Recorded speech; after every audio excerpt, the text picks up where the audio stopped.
ایک دفعہ کا ذکر ہے، ایک مائلو اور کوکو نامی کٹنز ایک دوسرے سے لڑتے رہتے تھے۔ وہ ہر وقت ایک دوسرے سے بحث و مباحثہ کرتے رہتے، وہ مارکیٹ میں بھی ایک دوسرے سے کھلونوں لڑتے رہتے تھے۔ لوگ ان سے بہت پریشان ہو گئے تھے۔ وہ اسکول میں کلاس فیلوز کے سامنے ایک دوسرے سے لڑتے، پینسلز اور چیزوں کے لیے لڑتے۔ وہ کینٹین میں ایک دوسرے سے بیگز اور لنچ کے لیے لڑتے، ایک دوسرے سے بیگز کھینچتے لڑتے رہتے۔ ایک دفعہ مائلو اور کوکو لڑ رہے تھے کہ مائلو کو اچانک چوٹ لگ، ٹیبل کے اوپر اس کے سر پہ لگ گئی اور اس کے سر سے خون آنے لگ گیا، اور مائلو اور کوکو پھر بہت زیادہ پریشان ہو گئے۔ اسکول سے واپسی پر مائلو اور کوکو ہاسپٹل گئے اور کوکو نے مائلو کی پٹی کروائی، اور پھر وہ واپسی پہ آ رہے تھے۔ کوکو نے مائلو سے معافی مانگی اور مائلو نے کوکو کو معاف کر دیا۔ پھر اس طرح وہ دونوں ایک بہت اچھے فرینڈ بن گئے، اس طرح وہ دونوں خوش رہنے لگے اور ان کی بہت اچھی فرینڈشپ بن گئی۔ ایک دفعہ کا ذکر ہے، ایک کوکو نامی کچھوے کا بچہ جنگل میں سے گزر رہا تھا۔ وہ جنگل کی سڑک پار کر رہا تھا کہ اچانک سے اس کے پیچھے ایک بہت بڑی گاڑی آئی، اور اس گاڑی سے کوکو کا ایکسیڈنٹ ہو گیا اور کوکو بہت زیادہ زخمی ہو گیا، اس کا خون آنے لگا۔ وہاں پر ایک مائلو نامی کٹن پہنچی۔ اس کٹن نے کوکو کو دیکھا، بہت پریشان ہو گئی۔ اس کے زخم صحیح کرنے کے لیے مائلو اسے اپنے گھر لے گئی۔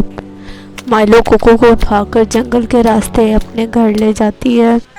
مائلو نے کوکو کا بہت زیادہ خیال رکھا، مائلو نے کوکو کو بینڈیجز کیا۔ اس کے بعد وہ دونوں مائلو اور کوکو بہت اچھے فرینڈ بن گئے، اور مائلو اور کوکو نے مل کے کھانا کھایا۔ مائلو نے اداس چہرے سے کوکو کو اس کے گھر لے جانے کے لیے اسے دریا میں جا کے چھوڑ دیا۔ کوکو اداس چہرے سے مائلو کو چھوڑ کر اپنے گھر چلا گیا۔ پھر کچھ دنوں بعد مائلو کے علاقے میں بہت زیادہ بارش ہونے لگی اور بہت زیادہ طوفان آ گیا، جس کی وجہ سے سیلاب آ گیا۔ پہلے تو مائلو بوتل کے سہارے سیلاب سے بچتی تھی، پھر وہ ڈوبنے ہی والی تھی کہ اتنی دیر میں ایک بڑا کچھوا آ گیا اور اسے اپنی پیٹھ پر بٹھا کر خشک جگہ پہ لے جانے لگا۔ مائلو جب بڑے کچھوے کے ساتھ تھی تو اس نے دیکھا کہ وہی کوکو ٹرٹل جسے اس نے کچھ دنوں پہلے ہی بینڈیجز کیے تھے وہ وہاں سے آ رہا تھا۔ مائلو کو ٹرٹل کو دیکھ کے بہت زیادہ خوش ہوئی اور وہ تینوں خوشی خوشی رہنے لگے۔ ایک گرم دوپہر میں ایک معصوم سی بلی جس کا نام مائلو تھا پانی کی تلاش میں ارد گرد جا رہی تھی۔ پھر اس نے ایک دکان دیکھی اور وہ اس دکان میں گئی۔ وہاں پر اس نے ایک ریڈ پانی کی بوتل پی اور اسے کچھ سوچے سمجھے وہ پیتی ہی گئی۔ مسلسل اس کی پیاس کی شدت ہی اتنی زیادہ تھی۔ پھر اچانک سے اس کے دانت دکھیلے، پنجے تیز اور منہ سے خون آنے لگا۔ اسے اچانک ہی کچھ ہونے لگ گیا۔ پھر وہ اچانک ایک زومبی میں تبدیل ہو۔ پھر وہ دکان میں بیٹھی ایک سونل نامی کٹن جو آئس کریم کھا رہی تھی اس پر اس نے حملہ کر دیا اور اسے کھانے زخمی کرنے لگا۔ پھر وہ دونوں زخمی ہو گئے اور ایک زومبی میں تبدیل ہو گئے۔ سونل سے آئس کریم گر گئی اور اب وہ دونوں کے دوسروں کو انفیکٹ کرنے لگے۔ اس سے بہت سے کٹنز انفیکٹ ہو گئے اور وہاں پر موجود ایک سمجھدار کٹن نے پولیس کو کال لگائی اور پولیس کو بتایا کہ یہاں پر ایمرجنسی ہو گئی ہے، اور پھر پولیس بہت جلدی آ گئی۔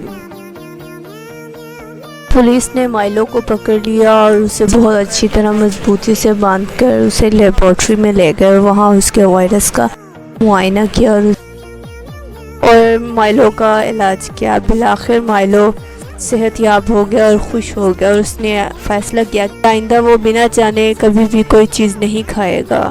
ایک دفعہ کا ذکر ہے، ایک آکٹوپس سمندر کے قریب بہت زیادہ اداس بیٹھا تھا۔ وہاں پر ایک رومی نامی لڑکی آئی، اس نے اس آکٹوپس کو بلایا اور اس کی ساری بات سنی، اور اس کے بعد رومی آکٹوپس کو اپنے گھر لے جا رہی تھی کہ راستے میں ایک لڑکا مصور ملا۔ مصور نے اس سے آکٹوپس کے بارے میں پوچھا۔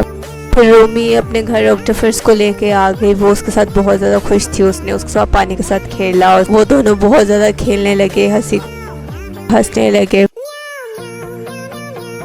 وہ دونوں سو گئی، وہ آکٹوپس اور رومی سو گئے۔ آکٹوپس جب کمرے سے باہر نکلا تو اسے ایک سایہ سا نظر آیا۔ جب اس نے دیکھا تو وہ وہی لڑکا مصور تھا۔ اس نے اس آکٹوپس کو چپکے سے اپنے گھر لے گیا۔ رومی کو جب پتا چلا کہ آکٹوپس گم ہو گیا تو وہ بہت زیادہ رونے لگی۔ مصور نے اس آکٹوپس کو گھر میں لا کے جار میں رکھ دیا۔ اس کے بعد اس نے ایک چھری اٹھائی اور اسے دیکھ کر مسکرانے لگا۔ جب اس نے آ کے دیکھا کہ آکٹوپس جار میں نہیں ہے وہ بہت زیادہ غصہ ہوا۔ پھر وہ دریا کی جانب چلا گیا۔ جب اسے دریا کے جانب جا کے دیکھا تو وہاں پر ایک آکٹوپس تھا. اس نے آکٹوپس کو پکڑا تو آکٹوپس بہت زیادہ رونے لگا اور چلانے لگا. پھر اس نے اچانک سے دیکھا تو آکٹوپس کی ماں ایک بہت بڑی جیانٹ کی صورت میں مصور کے پاس آنے لگی. مصور ڈر کے چلا گیا اور پھر آکٹوپس اس کی ماں اور رومی سمندر کے کنارے بیٹھ کے ہنسنے لگ گئے. آکٹوپس رومی کی پک لے کر بہت اداس آنکھوں سے سمندر کی گہرائیوں میں چلا گیا.